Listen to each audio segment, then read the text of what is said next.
I am so conservative. Rationalize in my head. These are things I read in And the I'm going to talk about Willow Creek. Okay. Willow Creek, a few years back, had invited. Remembered at the time when Will Rogers said, I don't belong to any organized religion. I'm a Baptist. Yeah. I am so conservative. If you didn't jump to conclusions, you might not get any exercise.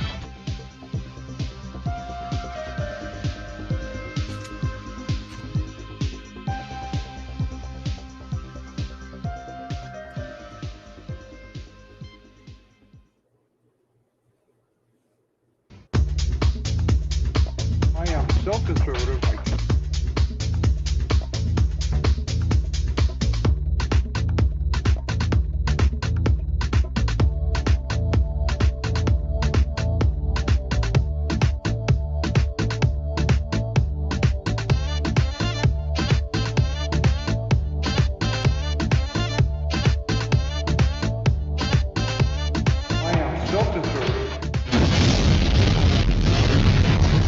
And welcome to the Unknown Webcast. Someone once said that the world is a magical place full of people waiting to be offended by something.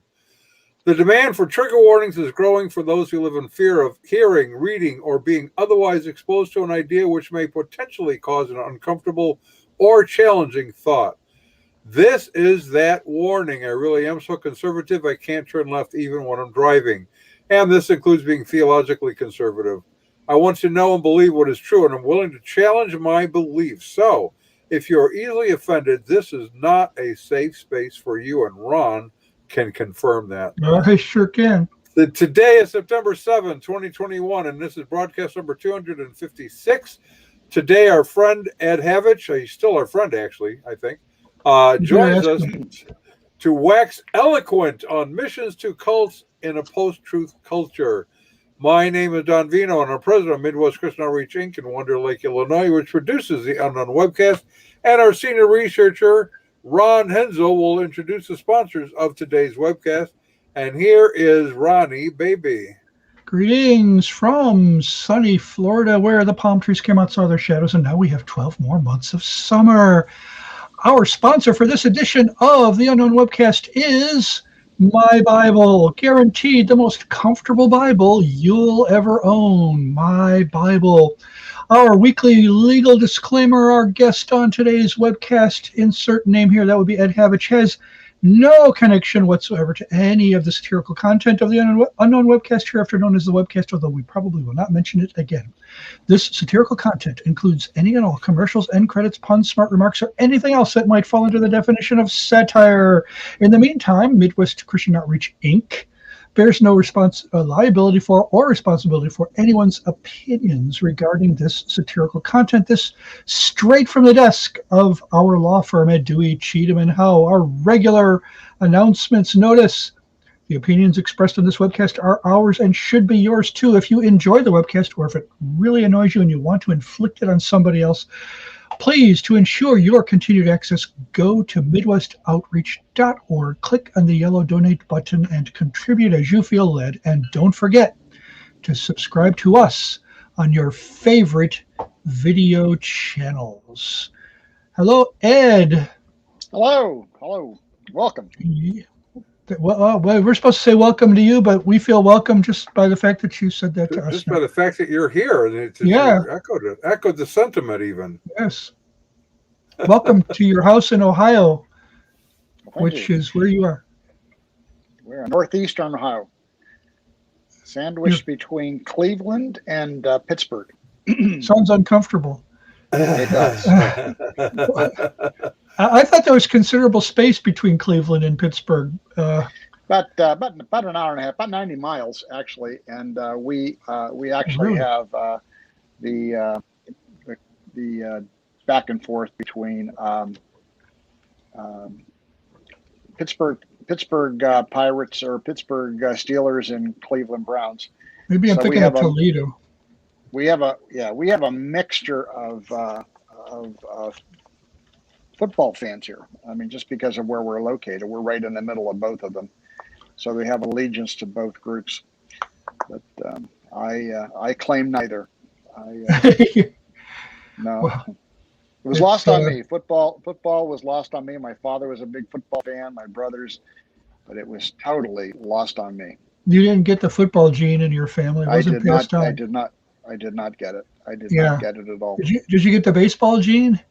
None. I have none. I play chess. I mean, that's what I play. But I got the chess gene. I'm glad I chose it because it's one of the only games you can play as you get older and you can't move. You just sit in a seat and push wood. So it's a matter of fact, I actually teach chess in the local schools. So starting next month, I'll be heading back into the local schools in the area and teaching the game of chess. I'll be starting with second and third grade, and we teach all the way up to the high school level. I enjoyed playing chess until a kid like 4 or 5 years younger than me started beating me, and I thought, okay. Oh my gosh, some of them, there's some prodigies out there. They really know how to kick up the action. Yeah.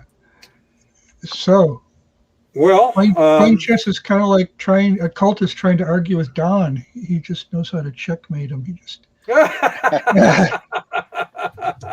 Well, there's only so many arguments available, and after you've been doing it 30 years, you kind of are prepared for whatever happens. Yeah, so. They always start with pawn to king 4, and it's all downhill for them from there. So. Well, Joy also says though that I have a particular kind of a nature. She said you're kind of like the old farmer. You just kind of rock back, put your thumbs in your armpits, rock back, and goes, "Well, son, you're going to hell." Powerful. And they let you say it and get away with it. She goes, "I get near the H word, and they just lose their minds." So, personality. Yeah.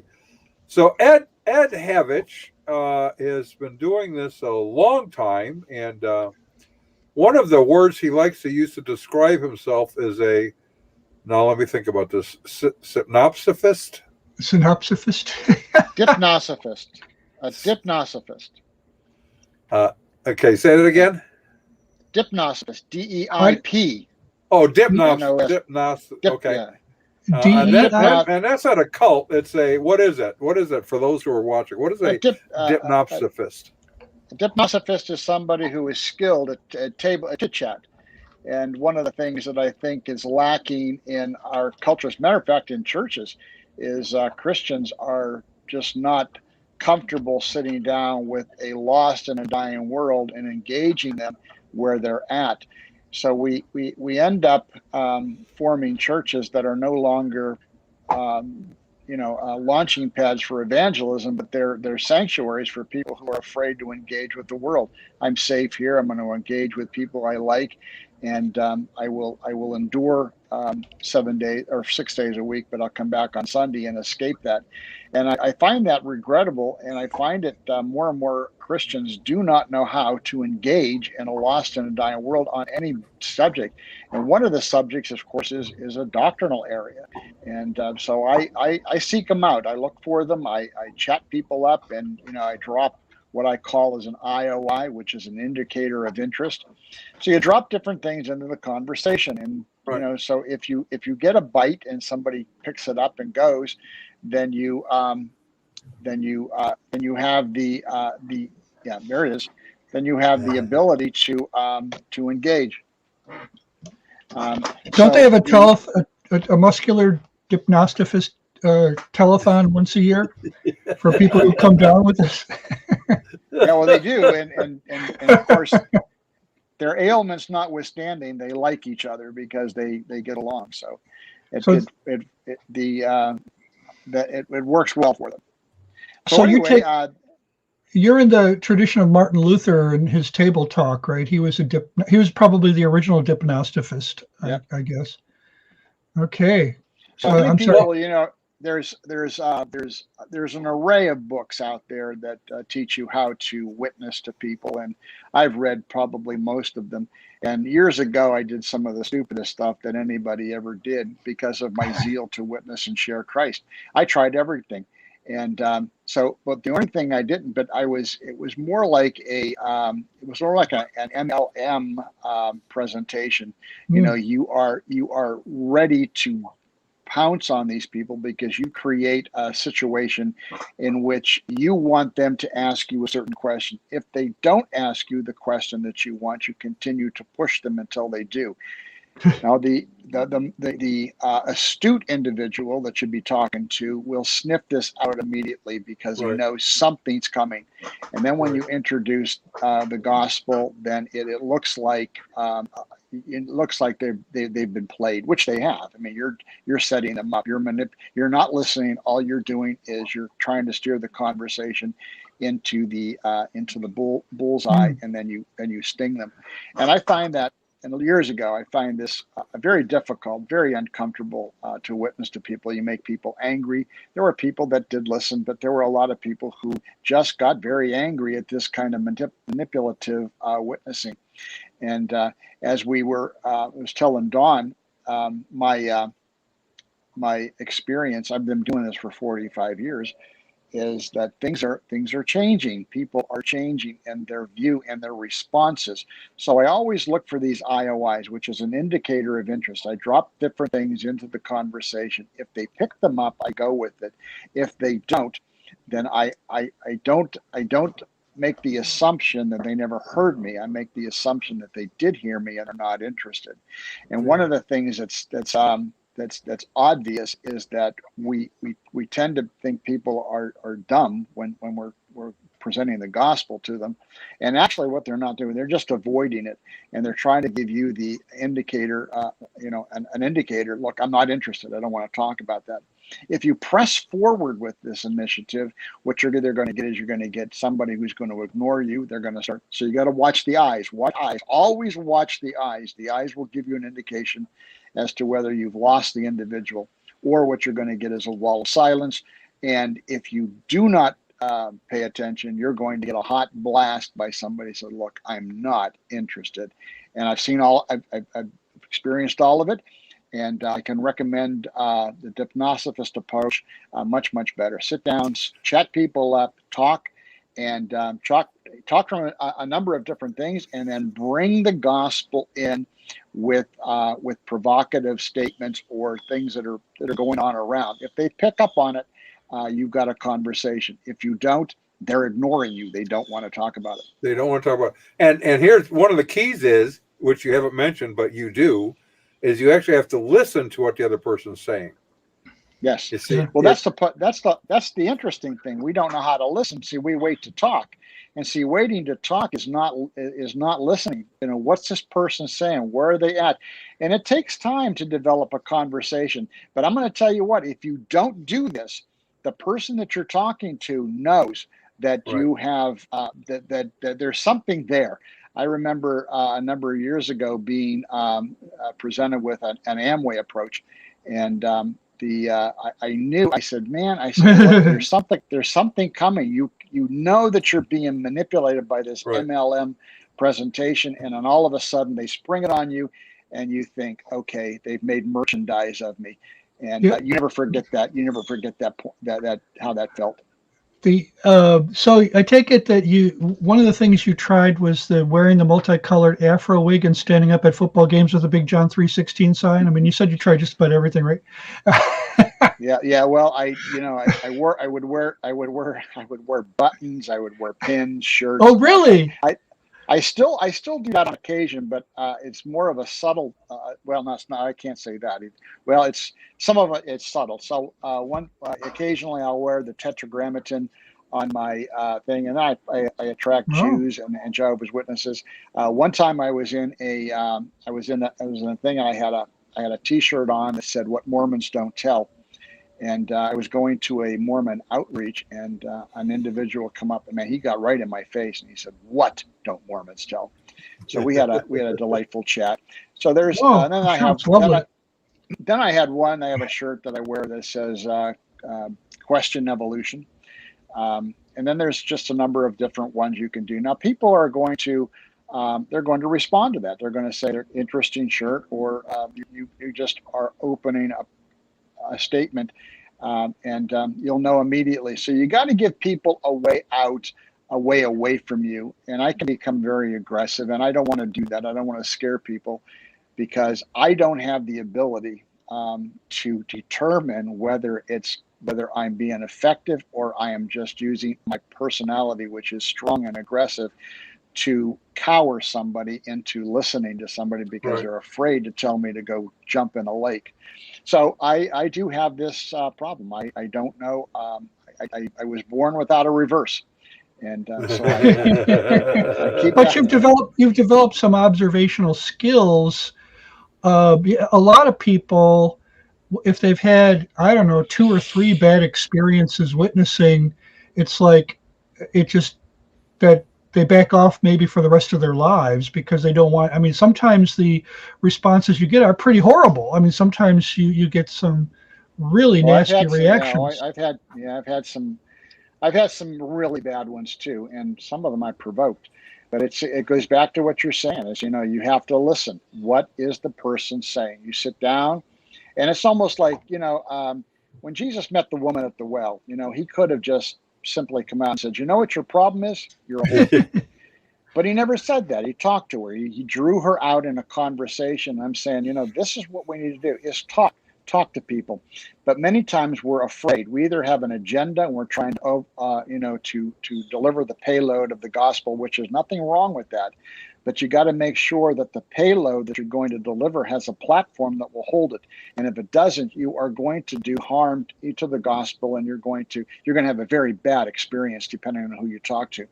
And Right. people will tell you very quickly, if you're listening, if you're paying attention or listening, there are IOIs that will tell you, I'm not interested in this. I'm not interested. And we could go through a whole program on what the IOIs are. What But are a couple of the big ones? I mean, you already well, mentioned look at their eyes. So if they're kind of like looking off in the distance, or if they're giving you a wall of silence, those might be 2 indicators, right? What yeah, are some those others? are just silence. They won't respond. And then if you pick it up and you repeat it, it's a very good harbinger that you have crossed the demarcation line. They're not interested in talking to this. So either they like you or they don't like you. So first of all, if they don't like you, they're not going to like what you have to say.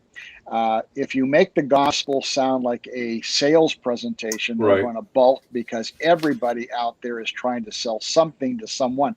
I was at the fair yesterday, and this guy was trying. I was with another guy, and he was selling windows.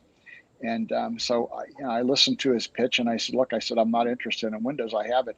So he gave me literature, and he went back, and I told this friend of mine. I said, "Did you see what just happened?" I said, "What happened?" I said, "He wasn't listening."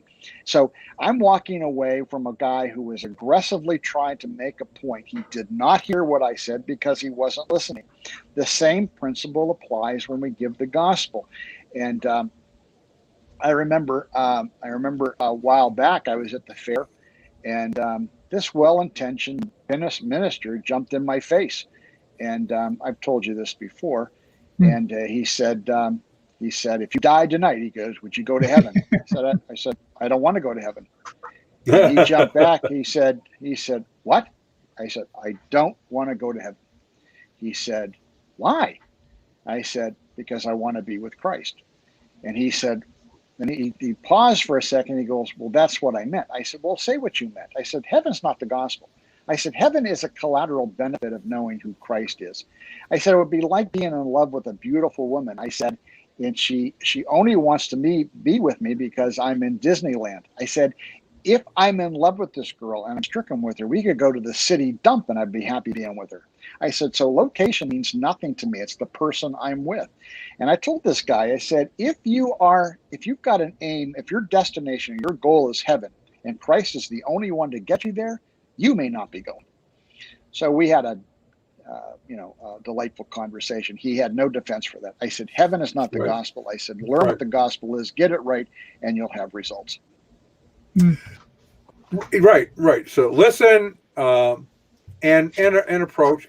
Now we're technically talking about mission to cults in a post-truth culture, uh, but for me, I don't find a great deal of difference in my approach. I just have to have sort of a different um, uh, toolbox of responses in Right. a post-truth culture.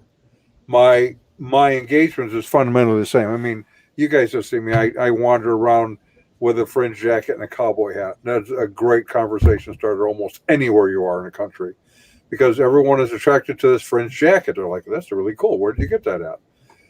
And in the process, something will come up to, what is it that you do? I was at an airport one time flying to Montana to speak at a church, and my topic at the church was going to be gay rights, rights, gay rights, right or wrong. It's all the question about gay marriage.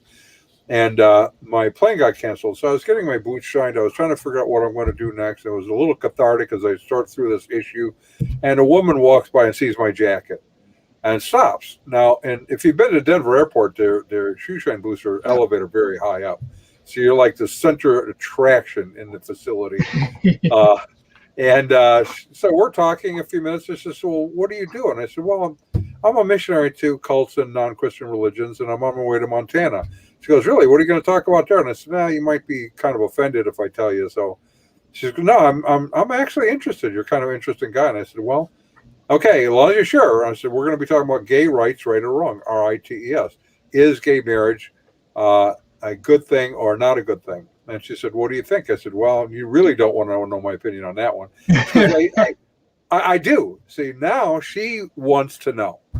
And so we started talking about it, wrestling through the issues, and we had a gathering of maybe 20 or 25 people by the time we were done uh, because of my jacket. So we all have, you wear shirts, I wear a jacket and a cowboy hat. Uh, And I don't wear a multicolored afro. I and just you want don't you wear to a know. multicolored outfit. No, I don't. I don't. No. Yeah. Another thing, and I speak on this a lot. In fact, I mentioned we're doing this adult ed classes at Wonder Lake Bible Church, my home church, on worldviews. And one of the things that I pointed out in each class is whoever you're talking to, you want to be fairly equipped in other groups. Here's why. When I talk to someone, I almost never talk about their worldview, at least not initially. I'll talk about that group over there. You know what? Everyone's interested in Jehovah's Witnesses because they've had them come to their door and they don't really. So I can talk to a non-Jehovah's Witness about Jehovah's Witnesses, and I can tell them everything they need to know about the gospel. I'm talking about that other group over there. And Those it doesn't guys. matter if they're postmodern or they believe in absolute truth. They're still interested in that group over there because it's not attacking them personally. Those guys. Yep. That's a good approach, and it's really a soft approach. And if you are comfortable with being around people, and this is the problem or the biggest hurdle you'll have to be at. And I tell people, if you want to get, I said, go out, and I said, don't start off by sharing the gospel. I said, just start off by being comfortable asking questions. Now, if they don't respond to you, it's no reflection on you. A lot of times it's a reflection on them. They may not be outgoing. They may have a bad day. It may not have nothing to do with you.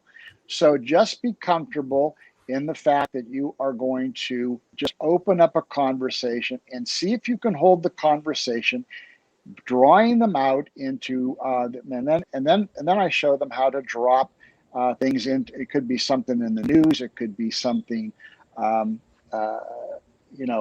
could be a question, a spiritual question, or you catch something they say and you key off on that. Just, it's an interesting question or something jewelry that they have on. There's always a segue in, and it's always it's a soft knock on the door. It's not like Herman Munster breaking down the door. That was me. That was me 40 years ago. That was me, Herman. I didn't knock on the door. I was like Herman. I came through the door. And of course, you don't have a lot of reception. People take a dim view of you when you knock your door down. Very much, yeah. Yeah. So you back off and you say, look. And then of course Jesus was the same way. It was very soft, very unless he was talking to the scribes and the Pharisees. And I've talked to them too. And so and they're actually when you meet a scribe or a Pharisee, they're a bit more easy to talk to, because these are the guys who have an agenda. They think I'm wrong, and they've got an agenda to correct me. Which I said, I got a sign on my door that says all opponents are welcome. My wife made me take it down off the door. So, what I don't like anyway, is the guy who's 6'7" and looks like he's a professional wrestler, and he grabs people by the collar and says, "Are you ready to die?" That's not a very good approach to evangelism. Not a good approach. So, back to our theme here, missions to cults and a post-truth culture. We were talking about this last week, and what do you mean when you raise that as a subject? What does that look like? Well, yeah, again, truth can be kicked around. Truth. What does truth mean? What's the definition? Truth is that which is in accordance to the facts or reality. And many people have just kicked this around. So you ask some people, well, what is truth? And sometimes you'll get the rejoinder that truth. Well, I don't know, but I know it when I see it. And so truth is that which conforms to reality. The problem is, in a post-modern thing, is we've made a philosophical and a political pivot on the concept of what truth, and that is the disappearance of objective standards for evaluating what truth is. When we went down to the atheist conference, I saw it very clearly there. People who had come out of cults, Jehovah's Witnesses, Mormons, Catholics, they had come out of these groups, and now they were atheists.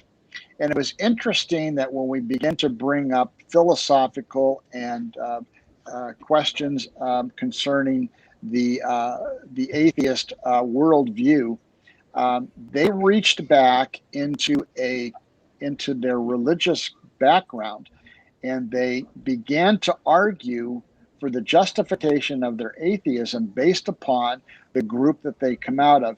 And it was essentially comes out of John chapter 6. If you don't have the truth, where shall we go?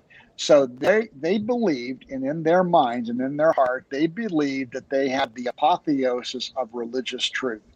And therefore, as reaching the apotheosis, anything other than that could not possibly be the truth.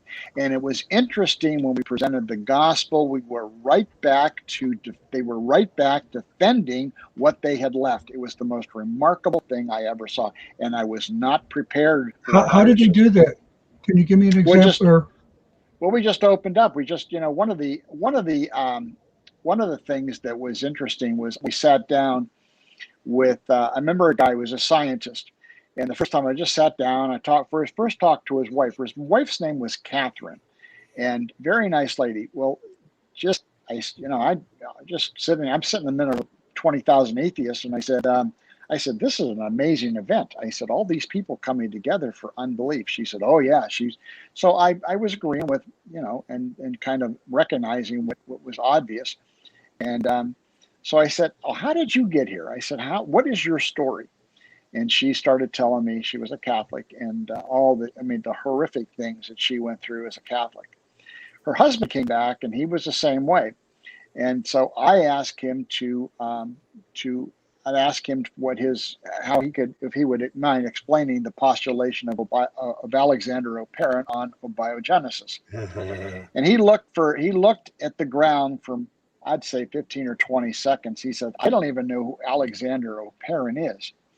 And I said, he's the guy that came up with the primordial soup idea. I said his name was Alexander O'Parin from Russia, 1927, wrote a book called The Origin of Life. And in that book, he postulated that there was a pool of slime, pool of something that was on the earth. And I said, and all the building blocks of life. How it got there, nobody knows how that happened, but it did happen. They start with that at that point. And O'Parin said there was possibly 7 or 8 things that could have hit that pond and activated and agitated an amino acid. So the first thing I said, I said, okay, so the first life. I said, first life, the first cell. so we began to dialogue on this issue, and but again we go back, and the facts were interesting to him because he was a scientist, but then we got back into this emotional element in which the objectivity Right. of the objectivity was obscured not by facts but by the feelings that they had gone through as in these in these in these groups that they were coming out of, and they have been some 10, 15 years out, and just very, very angry. So you're talking to somebody who's still carrying around a considerable amount of anger, and so what they do is they evaluate everything not because of objectivity, but because of the anger that's still pulsing through their veins, because they feel that they got ripped off by this mechanism called religion, and Right. they hate it and they attack it, and so there's two lines that you go along, and you have to kind of break through this, or at least that's your intent. You want to break through this idea that what they have experienced is not uncommon in religion. And I've told people many times, religion cannot give you what it does not have. Religion cannot give you life. All it can give you is the perspective of a life. It can give you something to aim at, but it cannot give you life. The only way that you can have life is through Christ. And I said, what you were done, and I said many times, it all looks the same, but it all comes down to a manipulation to buy a package that's going to send you down some primrose path that's not going to lead you to life. As a Christian, I begin with life. I begin with a relationship, and it grows from there. I don't. Right. It's not something at the end. It's a paradox, because I begin where you guys are trying to end up as. And I said, life is in the Son. He that has Life, the life right. has Son. Right. So, and one of the things I do is in a similar kind of conversation is I will ask them to define for me what it is that they are rejecting. And, they might say something like, well, the God of the Bible is, and then they'll explain this to me. And I'll go, if that's the God you're rejecting, I reject that God as well. And let's go to Scripture. Now, somehow in the Bible, they think they have a description of God that just doesn't exist anywhere. No. Now, on the other hand, there are those who do read what the Bible, like Mark Twain had said at one time. Yeah, right. He said, it's not the parts of the Bible I don't understand that concern me. It's the parts I do understand that concern me. Now, there are those who will read the Bible, and because there are parts that they understand and they don't like, they want to excise them from the Bible. If they can, yeah. If and they everybody should have that opportunity, don't you think? Well, we have someone who takes care of that for you. Yeah, we have a sponsor, because we all know that awkward feeling when someone in a Bible study says, I wish the Bible didn't have all those verses about hell. Or when you're having a couple's devotions and your spouse says, I'm just not comfortable with verses that teach a traditional view of marriage. Or when you're sitting in church and you're thinking, why do all the Bibles I read always have to agree with what conservative pastors are teaching? That's why we're introducing the My Bible. It's guaranteed the most comfortable Bible you'll ever own. We've spent literally minutes creating a way you can have the Bible that's perfect for you. You used to have to go down some dark back alley to get a Bible like this, but not anymore. Just write down all the places where you want to make the Bible more comfortable for you, and then email them to us or enter them into our handy online form. And the results speak for themselves. Yolanda from Portland says, now that I have my Bible, I never worry that my white male pastor's sermons might actually be right. Ben from seminary says, my Bible gave me the confidence I needed to drop out of my Hebrew and Greek classes. Renee from Madison says, every single one of my anti-capitalist, anti-police, and anti-social protest chants now comes from my Bible. And Buck 50 from Brooklyn says, since I got my Bible, I have no trouble basing my violent and misogynistic lyrics on Scripture. So when someone throws an uncomfortable verse at you, you can say, That's not in my Bible. Find us at mybible.cult. So we, There you go. you know, you really gotta. We spent literally minutes working on that. So, yeah, we go back to where you were because I forget what we were doing. Well, Yeah, we were talking he about. was waxing eloquent about being at the right starting point. That is Jesus, where everyone else is starting somewhere else. In Got to fact, get to that point. yeah, Jehovah's Witnesses. One of the questions they'll ask you as you are talking to them is, "Well, where should I go?" And the Yes. Bible tells us, "To whom shall we go?" And that's Uh-huh. to Christ, Yes. right? It's not an And there's organization. also there's also a dearth of doctrine, and I'm really alarmed at the pastors that I talk to. I was talking to a guy who was an apologist, and I was talking to another guy who was a pastor, and I just took a simple doctrine, and I said 5 times in the Bible, I said the Bible talks about flesh and blood. Flesh and blood cannot inherit the kingdom of God. Right. And there are 5 of them.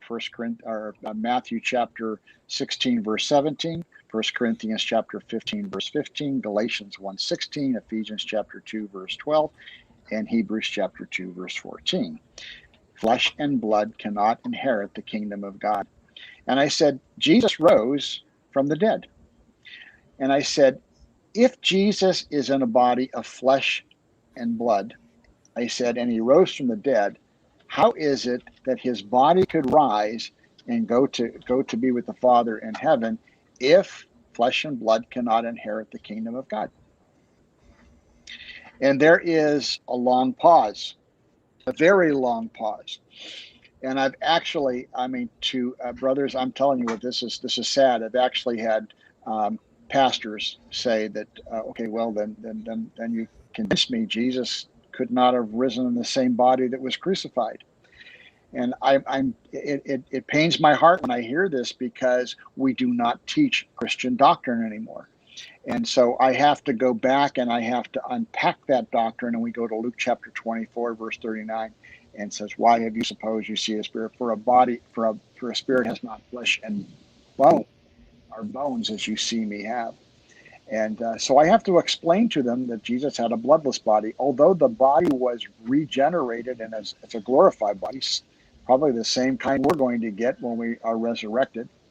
And but I am shocked at how many pastors will roll on this question, and it's a very simple question that comes out of the watchtower, and many pastors cannot answer it.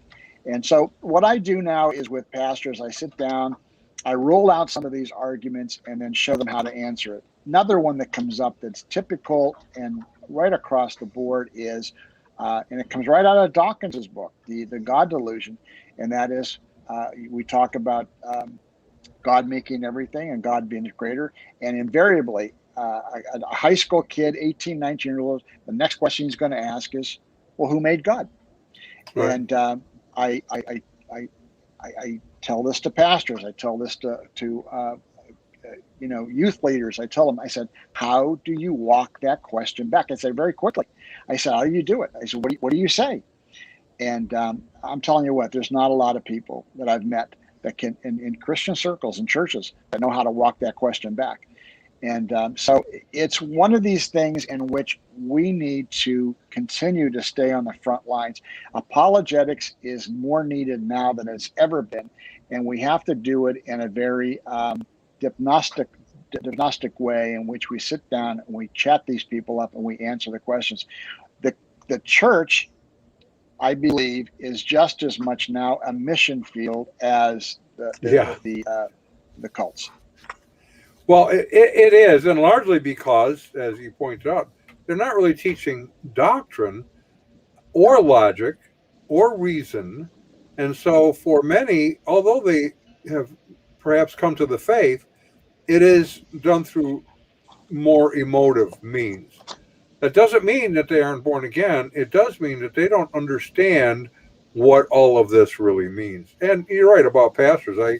I recall, and you'll recall this, back in 1990 and 91, a number of us were involved in a battle over the question of the resurrection with a Yes. very popular professor at Trinity Evangelical Divinity School, who essentially was teaching Jehovah's Witness doctrine on the resurrection, that Jesus was not physically resurrected. He was bodily resurrected, but it wasn't a physical body. Well, that's not a resurrection. No.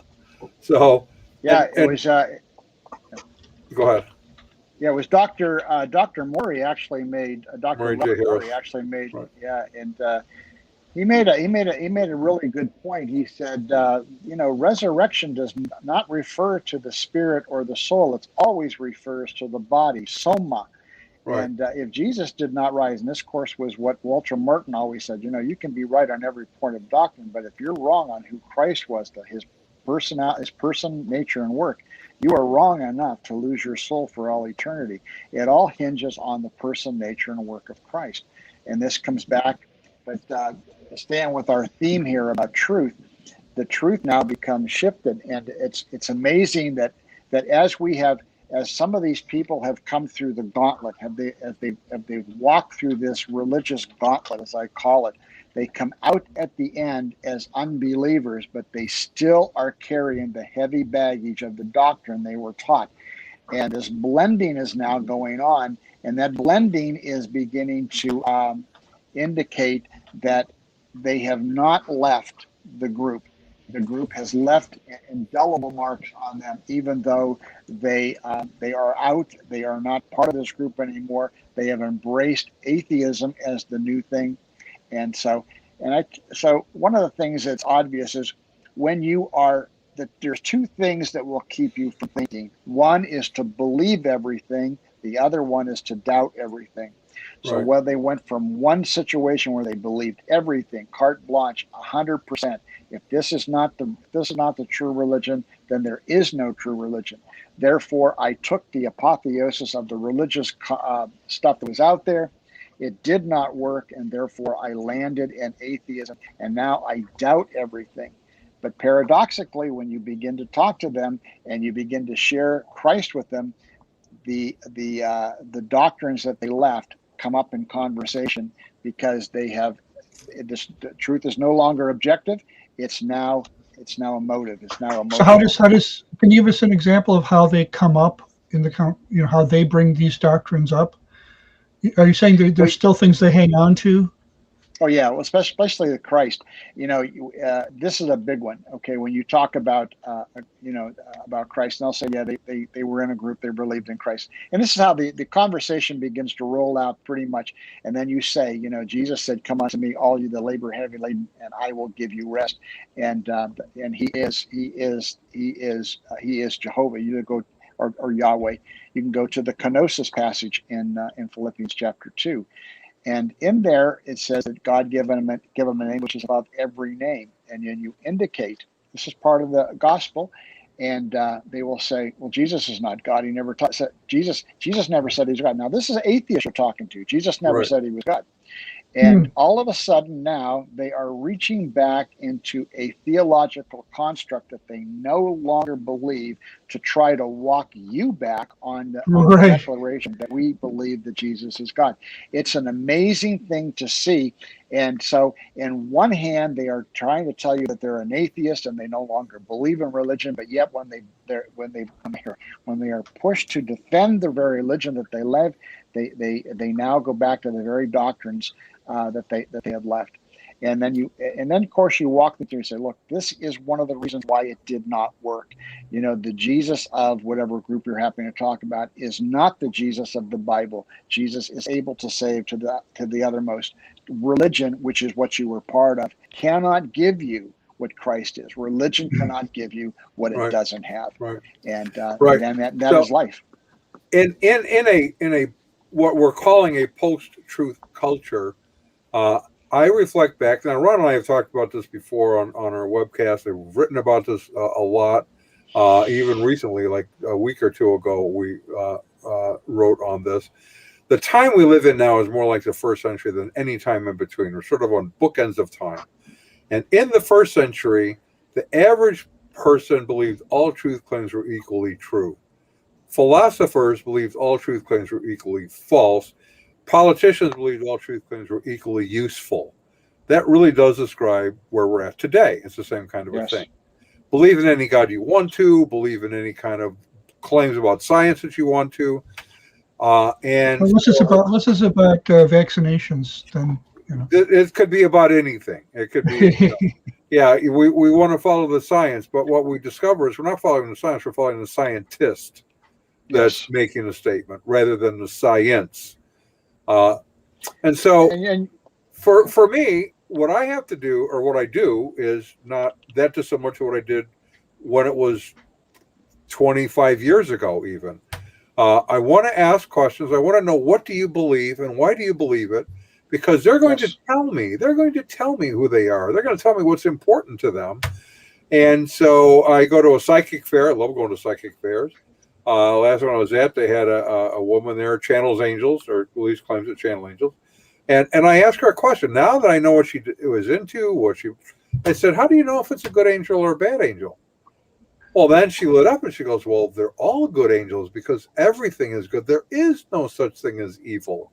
I said, oh, okay. So all angels are good. Everything is good. Yes. Okay. It's all good.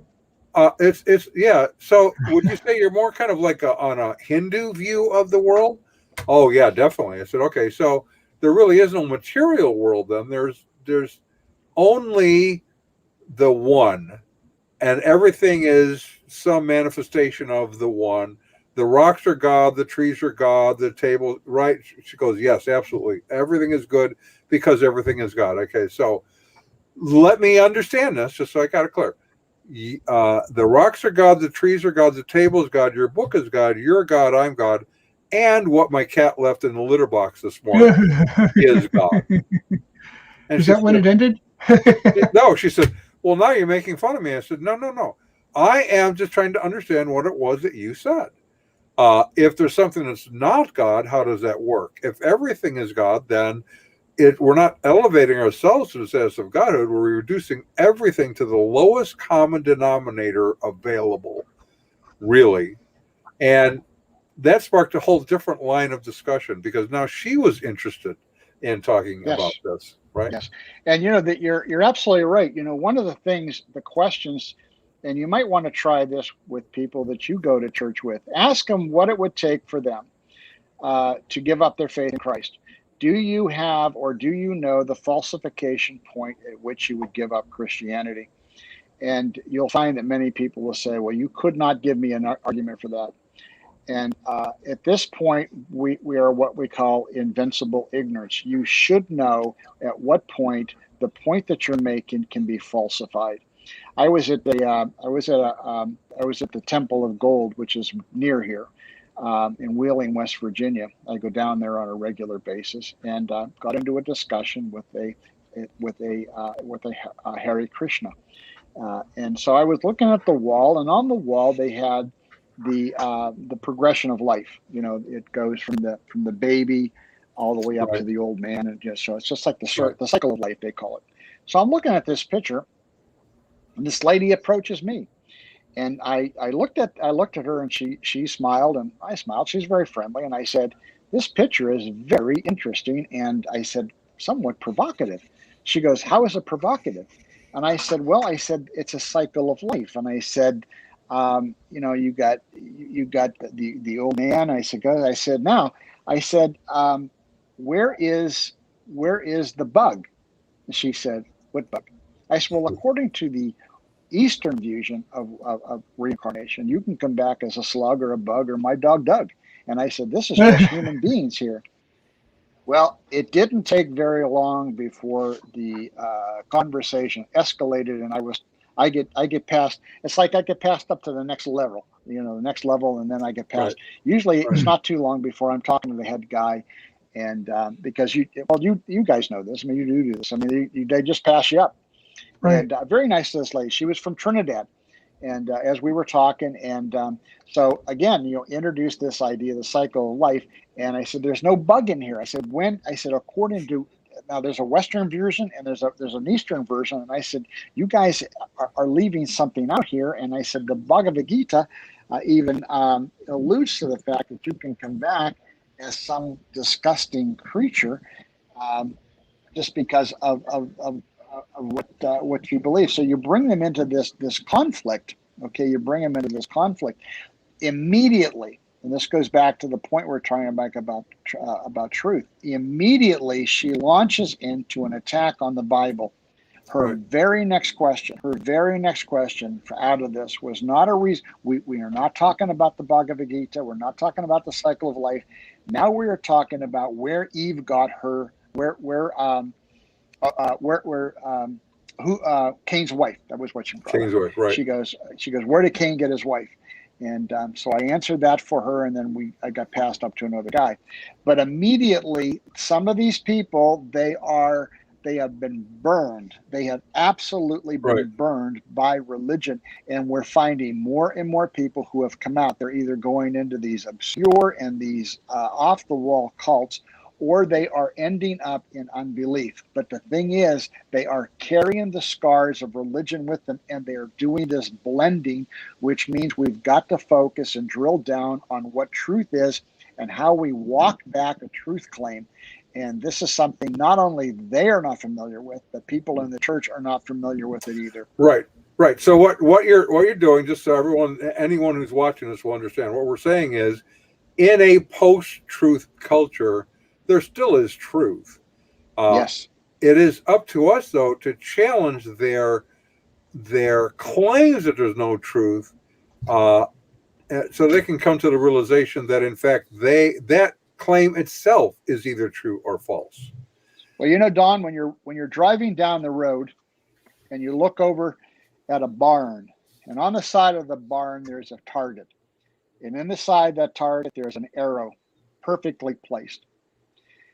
Most people, when they begin, they start with their conclusions. They always start with the conclusion. Right. So you ask the person you're drilling with, it could be your wife or somebody, and you say, look at that over there. What do you think of that? They said, wow, somebody's a really good shot. And then I respond, or somebody's a really good artist. Right. There's two ways of making that happen. You can either start from a several paces back, 100 yards, and you hit that. That's skill. That took a lot of time to get that arrow into the middle of that target. Or you can shoot the arrow at the barn and then go up and take a paintbrush and you can draw the target around the arrow. Right. So there's two ways of arriving at truth. Either the evidence drives us to the conclusion, or we adopt the conclusion and we work backwards looking for the evidence to support what we already believe. Right. And both of them will get you to the same conclusion. The only one is you have to be able to. So when arguments usually happen and almost exclusively happen when you start with conclusions. And I like your approach, Don and Ron, is when you begin to lay out the conclusions. Where is this thing going? And yes, that's really important. Another example is it has been said, and I have discovered this to be true, that you can tell more about what someone really believes, not by how they act or what they say, but by how they react to a question, right? So you might say today, for example, okay, it's okay that people are walking into stores and just stealing to their heart's content as long as it's under $950 or whatever it is in California. That's okay because they're just getting reimbursed for past sins against their color or whatever. And so I'll ask them, okay, what if they come into your house and take that stuff? Right. Well, they're going to react viscerally to that because it's their stuff that they're talking about now. See, it's if it's somebody over there that you don't really know, and it's one thing to kind of dismiss it and say, well, no, there's really no truth. There's nothing wrong with that until it's you that is being impacted. Remember when the Occupy Wall Street thing was going around? are going on. They took over that park. Right. Somebody, it was actually from one of the liberal outlets. They were interviewing one of the people there who had an iPad in his hand, and he says everybody should have one of these. Everybody should have one of these. And the lady said, well, can we give him yours? Oh no, you can't give him mine. Right. Exactly. But everybody should have one. Right. Well, it reminds me of the lady who went to the bank one day. She went one day and she went up to the teller, and the teller overpaid her $10. She was elated, and she come back, and so a couple of weeks passed, and she came in, and so the same lady and the same thing. They cheated her $10. They underpaid her $10, and she went and she complained to the bank, and the loan officer goes, well, I noted that 2 weeks ago that we overpaid you $10. She said, I understand. She goes, I can overlook a mistake one time, but she goes, when it happens twice, she goes, I got to. Right. So establishing truth is a starter, and to establish truth, we have to know what they really actually believe, not what they claim they believe.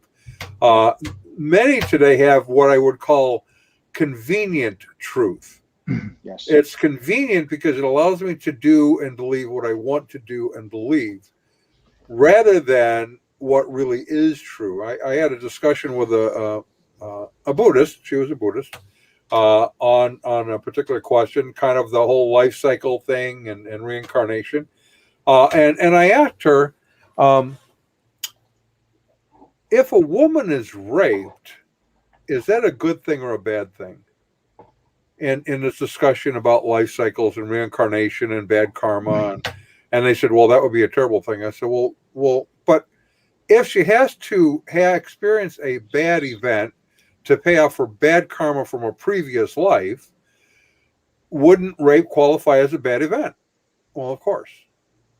And she would deserve it, she said. Okay, so we're on the same page from your understanding that karma is the accumulation of good or bad things from previous lives that you may or may not remember. Whatever happens to you in this life, good or bad, is a result of karma, good or bad, from previous lives. If a woman is raped, she had accumulated bad karma, and that's a way to work it off, right? She goes, yes. I said, okay, good. So isn't it the case then that the rapist is doing her a good deed, not a bad deed, because without this act of being raped, she couldn't work off her bad karma? She was stuck. She just didn't even know what to do with that now. Yeah, so how can somebody get, I mean, she would normally say the rapist gets bad karma for doing that, but his bad karma helped her pay off her bad karma. Correct. That's right. So that would be a good act instead of a bad act. Yeah, she was doing her a favor in Right. that religion. But right. In that worldview, exactly. So, the point is there something that's true, and what do we measure that against? And as we talk about these kinds of issues, because people like to talk about what they believe, and they'll tell you what you need to know if you listen. Yes. Very good. Right? Yes. Okay. Good. Well, any closing thoughts here? We have about a minute and a half or so left. There was something I saw, but I don't see it. I must have forgot what it was that was on the comments. That was pretty. There was a lot of good comments today. Well, there's somebody here accusing you of being around 100 years ago, Don. Someone accused us of that? It says, I love your boots. I loved your boots. When I saw them 100 years ago at a conference. I never make comments about your age, but somebody else feels free to do that here. Well, Ron Rhodes sometimes asks me what was Moses really like. So Corky says people get mad when you bring their arguments to the logical conclusion, and that is absolutely right. People usually you mentioned earlier though that when you start with your conclusion, then you get an argument. But that seems to be, especially on social media, that's where most people start, with their conclusions. Yes. Absolutely. Yeah. Yeah. So it's almost like So, they're asking for arguments. but we also have to remember there's an atheist community out there that are holding our feet to the same fire we're holding their feet to. And they And we should. need to be people, yes, and we need to be people of the book and be able to walk back some of their questions. I watch the atheist experience on a regular basis. I like some of the stuff that they do because they show the holes in some of the fallacious arguments. And anyway, I think that it's good, and I think there should be some rapport between the atheists and Christians, between cultists and Christians. And let's look at this. Let's not be afraid of the tough questions. Let's see where it goes. And I appreciate you guys for taking on the tough questions and not being afraid to put them front and center and say, look, everything there is no safe place. If you're espousing a position, then you need to be up in a position where your position is also going to be evaluated by the same microscope that you're evaluating everybody else. We don't get a pass in this. Right. Nope. Jennifer Campbell says that being trained by Rich Paul and Paul Cardin, for those who don't know who they are, they had been with the Christian Research Institute for a long time, brings out the cheeky in me. Well, they have a pretty good sense of humor and know how to ask questions that can help people to think through issues. Corky points out that the people get mad when you bring their argument to a logical conclusion, and some can get mad depending on how invested they are in whatever it was they are saying. Yeah. But that's why it's important, I think. Dipsnopsophist. I like that word. Yes, I think word. it's an important art to learn, because it gives you the opportunity to talk about sometimes, it seems like not important things, just to carry on a conversation. But in those conversations, people tell you a lot of things that can be helpful in trying to bring it to a conclusion about some form of truth. The Apostle Paul could do it. Jesus certainly could do it. He listened to what was the accusation. He would ask him a question back. Or what is the assertion? He would say, compare it in a different way. Or in trying to get him, what is the greatest commandment? Okay, they're trying to set him up. He goes, well, you know the law. What is the greatest commandment? And turn it back on him. Now they have to deal with it. The same thing here. Right. Excellent. Ultimately, people do believe in an absolute truth. They just don't want to believe that the Bible is absolutely true and that Jesus is the absolute truth. So, Ron, by the way, one quick one. Jennifer Campus asks about resources. What is it that you might recommend for people who are sort of starting this adventure? Where can they sort of go to read or gain some other information about how to even carry on a conversation like this? Well, my recommendation would be doctrine. Understand the red line doctrines of the Bible. And that would be the monotheism, there's only one God, monotheism, the bodily resurrection, the deity of Christ, salvation by grace alone. There's about 10 fundamentals, what they call the fundamentals of the faith. And I can tell you from my experience that any conversation I have ever been in with anybody, bar none, right across the board, we are always going to cross the line on a red line doctrine, and that is the authority of God's word, the bodily resurrection, salvation by grace alone. All of these are red line doctrines. So I would recommend anybody to pick up your Bible, get a good systematic theology, and know how to defend the doctrine of the Trinity, know how to defend the bodily resurrection, know how to defend and give a reasonable answer why you believe the Bible is the Word of God. These are all questions, and I don't care who you're talking about. And Don, you can testify to this too, because I know you've been in it. I have never, ever discussed secondary doctrine with a cultist. It always is red line doctrine. Well, how can God be a Trinity? How can this and how this? And the how and the whys are always along the lines of the red line doctrine. And so that's where I would begin, because it's going to be the strongest arguments that you're going to learn. And when you learn them, you're going to be able to talk to and walk back arguments from almost any group you talk to. Okay. And we're going to ask Ron to walk us out of here. Yes, it's been great. So we should give credit to where credit is due. Our resident cult leader profiler is Neil before me. Our wardrobe manager is See How It Fits You. Culinary services are provided by Chef Ham and Cheese. Our tinfoil hat provisioner is Just In Case. Jehovah's Witnesses coverage comes from Armageddon and The Opposer. Our Mormon Archives manager is Polly Gummas. Our Liberal Denominations Bureau Chief is Lucy Goosey. Our transgender issues coverage comes from Ben Hur. Special correspondent for cults based on the Hindenburg and Flying Turkeys, Ode to Humanity. Our fact-checking supervisor is Yoleg Pulling. Technical assistance comes through Murky Research. Our legal advisors are at the law firm of Dewey, Cheatham & Howe. Grievance Resolution Director is Giovanna Pisami. Our Director of Privacy Assurance is Wiretapping. And original idea sourcing comes from Drew A. Blank. The Unknown Webcast is a production of Midwest Christian Outreach, Inc. in cooperation with Emergency Manicure Productions, both of whom are solely responsible for this content. Oops. But you will not be able to prove that. Let's keep that going. In a court of law. Never. I just have to be careful where I click my mouse. And when I click it. All right, Ed, thank you for being with us again. And we'll have you back in the future at some point, Back to the Future. Ron, I know you got to take off. Everybody else, we will see you next week. Hasta mañana. Don, I will be